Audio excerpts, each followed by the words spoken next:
What's up, everybody? This is Broskadamus, and today we're doing something a little different.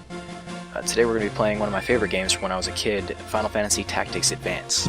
However, this isn't the original Tactics Advanced. This is actually a mod done on the Insane Difficulty forums, and it's called Final Fantasy Tactics Advanced X. I'm going to have to do something about that name. That's really too long to be saying constantly. But it's developed by an individual by the name of FFTA, which is clever in and of itself. And I know there's a few other people involved. I know Hans, a user named Hans, is involved. He's been doing a lot recently. And I know that Arcale is also working some on it. He's the one that did Final Fantasy Tactics 1.3. If you're not familiar with that, that's on the same forum. So I'll be putting a link in the description so you can go check out this respective forum, but you can also find those other forums there. I would highly recommend it. It's a great place if you like difficult games or just want to relive the older games, except harder. Alright, so with the introduction out of the way, we have, well, Final Fantasy Tactics Advanced X. The amount of changes in this are not completely unknown to me, but a lot of them I don't know yet. I do know that the first mission is goddamn brutal. I actually went into it totally unprepared. I went into it and thought, well, I play the original, I'm going to go ahead and give this a try. Well, that was a terrible, terrible idea. I didn't go to the shop, I didn't do any of that, I didn't prepare, I didn't optimize. I got completely and utterly destroyed. So, learning my lesson, I went back and I optimized using the 10,000 gil that we start with, and I ended up optimizing all my characters. I actually redid a few characters and changed their classes and everything to suit the situation much better.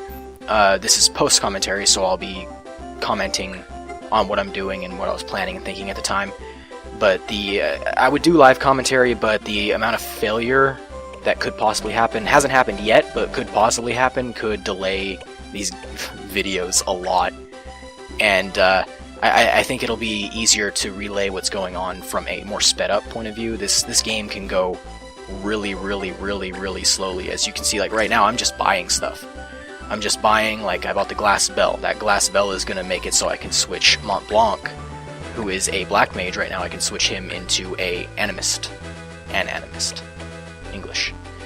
And it allows him to use a sleep ability, which is going to be huge. And I don't know if it's absolutely necessary, but I found it necessary. It definitely saved my ass. Buying some high potions, because you don't start with any, and those will save your ass. And always Phoenix down. Just like 1.3, you're probably going to find yourself sandbagging some, especially later on against humanoid enemies that can also use Phoenix down or revives. Not so much against monsters, unless you have fairy kind in there. Now, most of these items are defensive items. They basically just increase your defenses, but because classes are so different in this, they can't all wear bronze helmets. And to a lot of people, I'm just speaking out my ass, basically, because everybody already knows this shit, so it's not a big deal.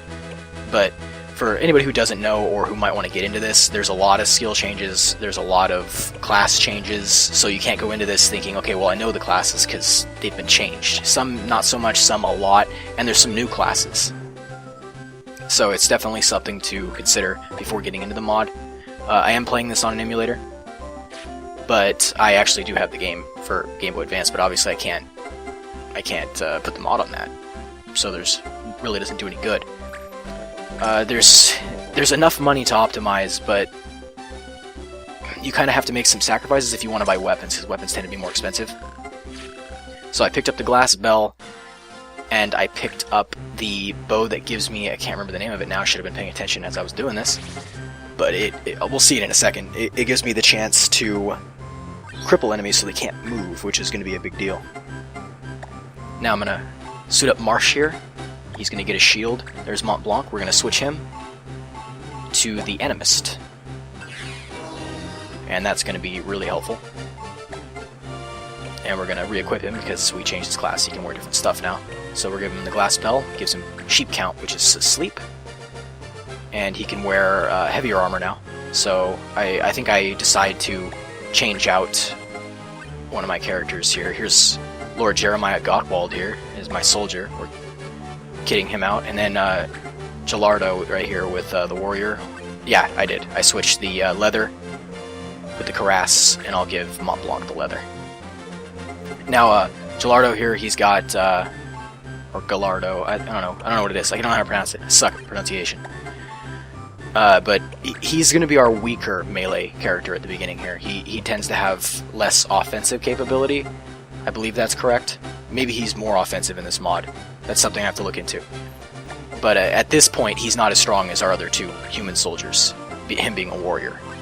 I actually believe that warriors are the more offensive, while the soldiers here are more defensive. Now, just double checking, make sure everybody's got their equipment set up. And I highly recommend this. I highly recommend going in and buying all this equipment. And if you need a guide to what kind of equipment you should buy, I mean, this worked for me. I don't know if it would work for you necessarily, but this worked pretty well for me. Just this kind of equipment and everything, and if you wanted to check, you could definitely watch and see what I purchased. But I bought the Green Beret specifically, even though it was more expensive, for not as much bonus. I bought it specifically for learning block arrows. That'll come in handy later on. Here's our overworld, and we're going to be going to the Giza Plains, which is where the mission takes place. Herb picking. Now, oh yeah, save before. It's an emulator. You don't want things to go catastrophically wrong and totally screw you over. I actually did have a crash when I first was getting this working. Other than that, it's been working great. Now, I will be showing the story scenes and little text scenes in regular speed, so you guys can look at it if you're interested in the story. But I skipped the entire prologue area because that thing takes like 45 goddamn minutes, and we're not going to sit through that. Now we should be kicking into high gear here. Yep, there we are. Alright. So we're setting up where we're going to put people. We're going to have, obviously we're going to have the casters and the squishies in the back. This is basically your Strategy 101. You want your tough fighters up front and your squishies out back. And right here, this fucking ferry. This ferry is the worst goddamn thing about this mission to me. I know that other people are probably going to have problems with the dragon, but I was able to actually lock the dragon down for almost the entirety of the map, which was, or mission I should say, which was a huge deal luck-wise and tactical-wise. This ferry has, I think it's called White Wind, if I recall correctly. We're calling Speed Brake here. Speed Brake's gonna start to allow us to get ahead of the enemy in turns, because they'll eventually be slower than all of our units, and some of our units will start getting 2 turns before the enemy gets the act. That's a huge deal. Statuses in this mod are huge. And I try to get one off here too. Let's see if it hits. It does. That's huge, especially for that ferry, because that ferry is fast. And that ferry hits really goddamn hard. But the ferry has White Wind. White Wind is a heal/auto raise, which means that it heals the enemy and allows the enemy to revive after being slain automatically, which means it puts you behind in turns, which means you need to spend more time trying to kill the same target again, which means it gets more time hitting you, and with the amount of damage you do in this first mission, which is fairly low, it's quite an ordeal, and it can actually tip the scales almost completely. And we do get the sheep count there sleep on the goblin, which is a big deal, one less enemy to deal with. I was thinking about doing it on the ferry, but it's the low hit rate and the ferry is fast, and if I miss that, then I get nothing. Now I go for the aim legs, which will prevent the movement of the dragon here, but I'm checking my percentages, trying to get into a position where I get a better hit chance. To the flank and the rear of enemies, obviously your hit chance is better, and you want to try to do that whenever you can without exposing yourself. Let's see. And I get it, and that's huge, and that's going to be a huge contribution that my archer here gives to this battle. And it's going to be one of the only ones, as a slight spoiler. And bam! There's the fairy one-shotting the goddamn archer. Get used to seeing that archer like that, because she has a hard time getting the fuck back up. Now, I'm trying to remember which... I know that the red cap goblin here, he does a ton of damage. Obviously he didn't do much damage there because I was facing him, but he does a ton of damage, and he's seriously dangerous. But the other blue goblin that's standing out on the horizon there that's still approaching, he's got Goblin Punch, which can either one-shot your characters from range. It's a ranged attack. Oh, I don't have any MP to speed break. That sucks. But it's a ranged attack that has a chance to do less damage or more damage, kind of randomly. And if it does more damage, it'll pretty much one-shot anything but one of your heavier classes. Now, I put her in critical, which means that I need to kill her, because she will absolutely cast White Wind on herself, which will put auto raise on her, and mean that I might actually lose just because of that. This first mission is a trial by fire decisive mission when it comes to this mod. It's going to pretty much decide, like, are you in the right mindset to play this? The first time I tried it, I was absolutely not in the goddamn right mindset, and it woke me up from it.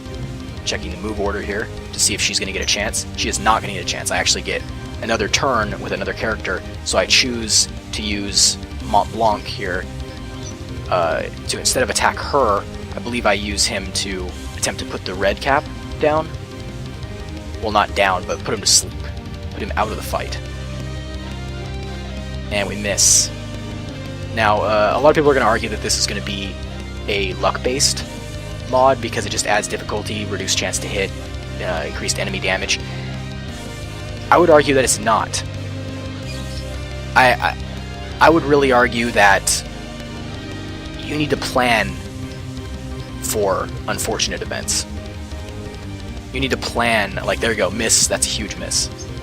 I faced Mont Blanc away from the actual blue cap goblin right there, so he would try to soak up his Goblin Punch, because I didn't want him to hit anything else. And then you see here I'm using combo. Combo's unmissable. I just wanted to make sure that the goddamn fairy died. Now that the fairy's dead, we're in a much better place, especially since the dragon can't move and one of the goblins is asleep. We're only fighting 2 enemies right now, technically, unless we go stand next to the dragon like a goddamn idiot. See, as you can see, he can't move, he can't do anything. He doesn't have any breath attacks in Mission 1 here. He will later on, though, the dragons will. And then I go for a speed break here. Anyway, getting sidetracked. The difficulty, I believe, is not random. There's a specific attempt that you must make to be able to stand a chance in this. You need to use your abilities like this, speed breaking everything. Eventually we're going to start pulling ahead in turns. We're going to start getting double turns. Even our slower guys are going to get double turns. You're going to start noticing that pretty soon. And that's a huge deal. That's a huge deal in this mission. It starts to become even bigger later on. Like, the next 2 missions aren't nearly as brutal as this one, but I haven't got very far yet, but I have a feeling that it's going to be pretty brutal later on, especially if you're going into this expecting it to be like Final Fantasy Tactics Advanced on hard.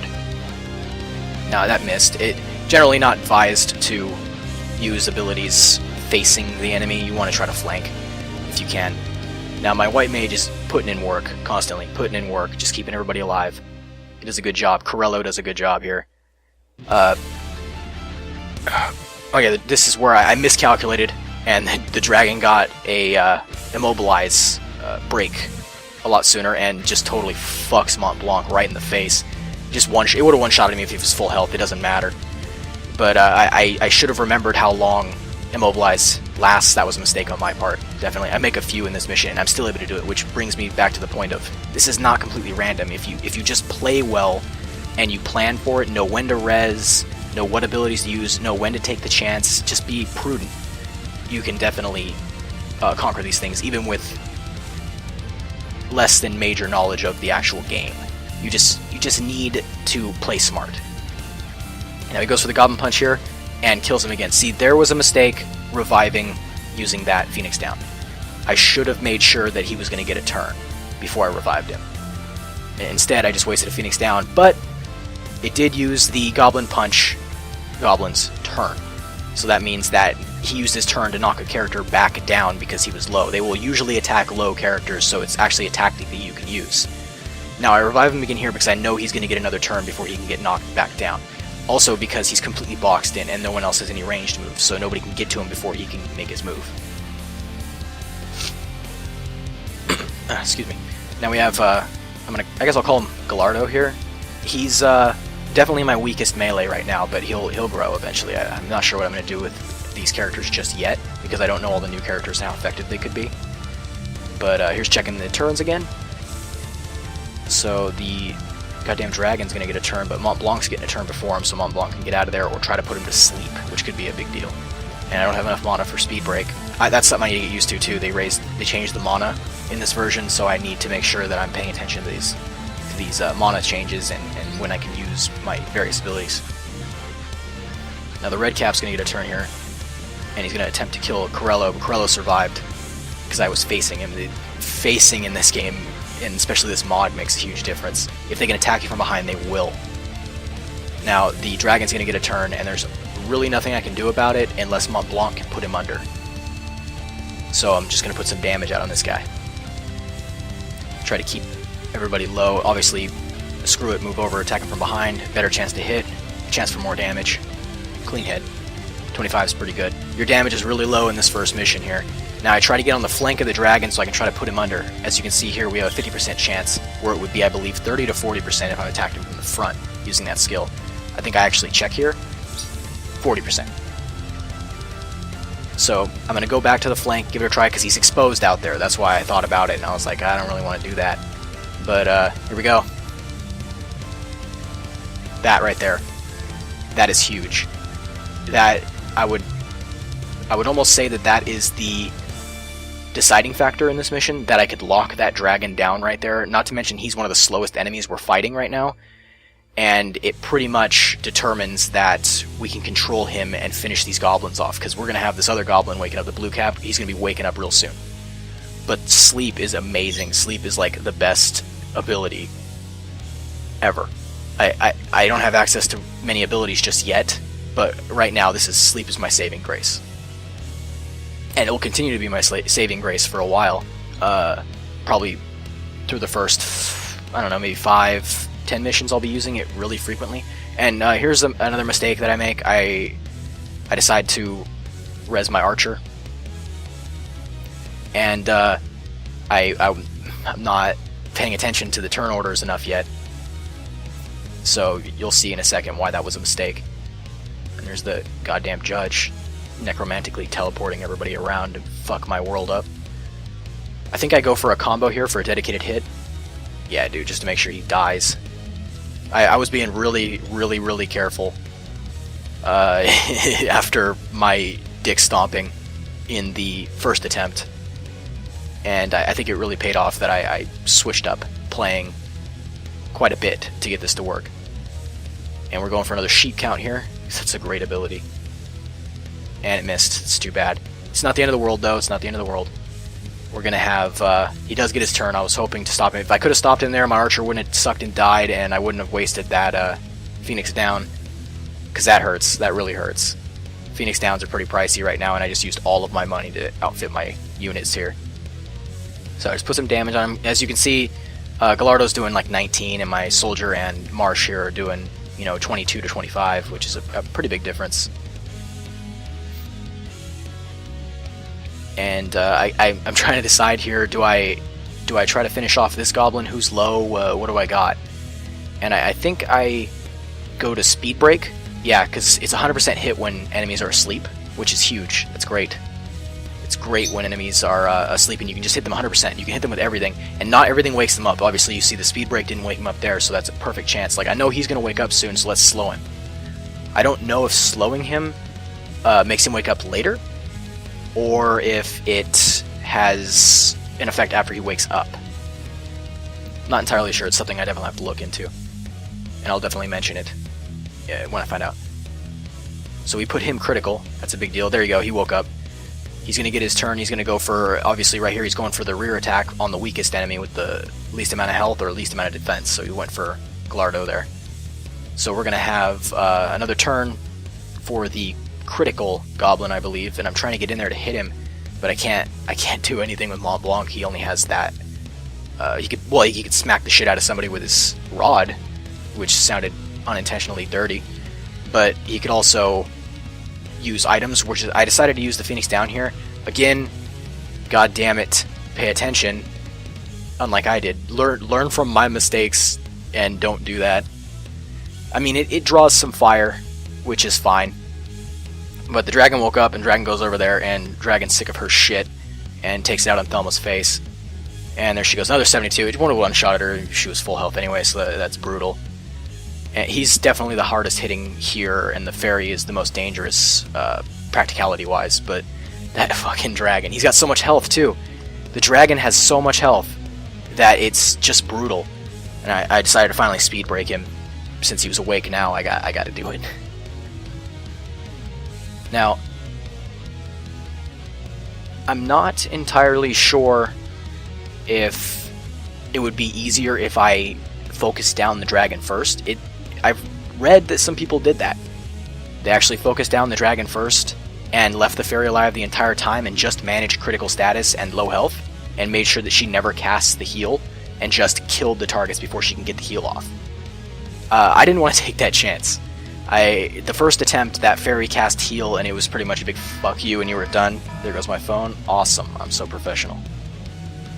And it was muted too. I love alarms. And we're going for another sheep count here, and it works. So this is pretty much done deal for the dragon. We can pretty much have our way with Aragon the Goblin here. And when he's done, we can position ourselves to bring down the dragon. We've definitely gotten control of this fight here, but never ever stop, because things can get shitty for you really quick. Don't ever think, okay, well, I've got this, and let up and just start using only a few units, and don't cast your heals, don't top your units off. Always grind it into the ground. I don't remember where I heard it. I wish I did. I wish I did, but it's good advice. We gotta level up. It's really good advice. Just once you have the enemy on the ropes, don't let up. Just keep crushing them. Just crush them utterly and leave nothing behind, and make your victory absolute. I know that I heard it. It was from I know it was from a StarCraft caster, and when you get ahead in StarCraft, it's a big deal, and you want to press your advantage. You want to just keep driving home that you're ahead and stay ahead, get farther ahead, and dominate. You want to dominate the game, and you should do that here too.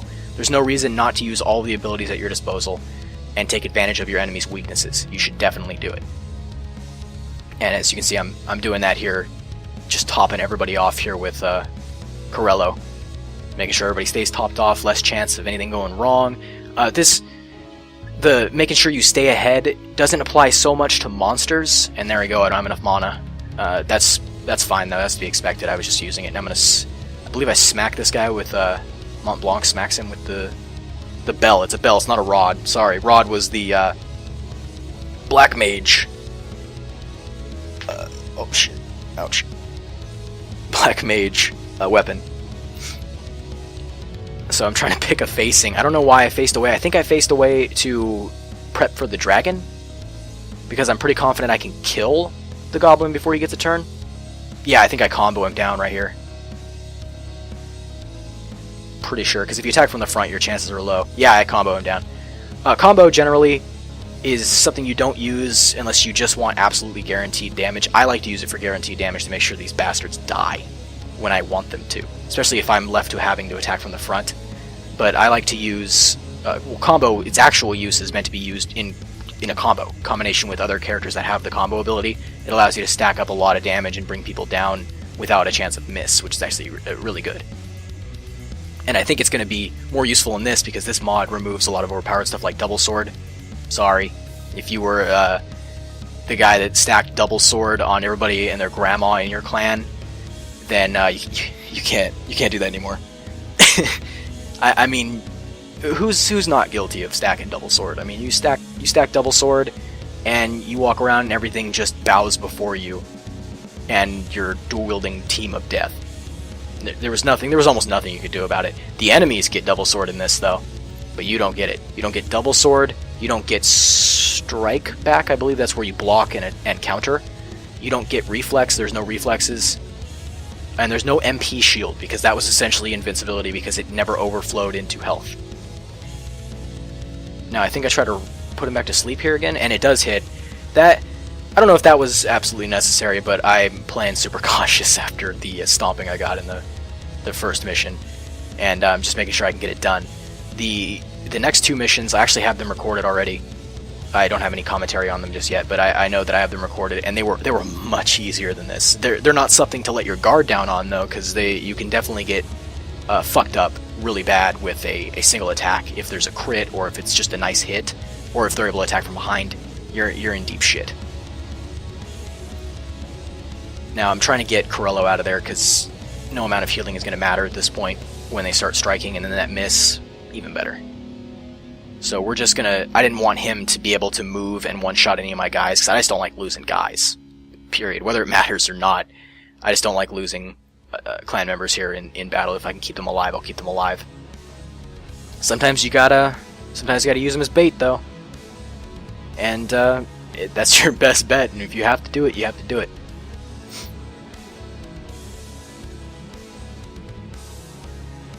What is going on here?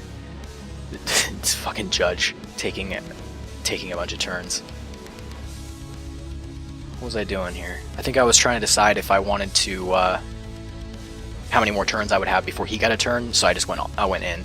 I think I was thinking if I was going to use combo or not, and I decided I wouldn't use combo.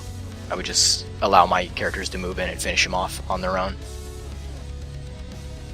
Try to save some of those JP points and make use of them later. Alright, and we are victorious. That was the first mission. It was brutal. It was messed up. It's a good trial by fire, though, to say, hey, wake the fuck up, here it is. Step into it. And we got our little ending cutscene here, and I slowed it down, obviously, to regular speed, because I'm going to do that with all of them. But, yeah, I'm hoping to go through all of this and play this game. I really love this game, and I'm really glad that there's actually a difficulty mod for it, and I'm definitely going to take advantage of that. And, excuse me. If there's any kind of suggestions or anything, like if you guys actually want to see the real-time gameplay, I can definitely do that if you want, or if you want me to do it and show, like, failures and whatnot, then I can definitely do that. But, as for now, I'm going to go ahead and just stick with the method I'm using here, unless there's a, outcry, like everybody wants to do it differently, then fuck, go ahead. And definitely, there's going to be some different background music on here when this is completed, and I'm going to have a post, or not a post, I'm going to have it in the description here. You should definitely check it out, and it'll give you a link to the channel of this guy, and this guy's great. He's given me permission to use the music, and it's really great music. In any case, thank you guys for watching, and I'll see you guys next time.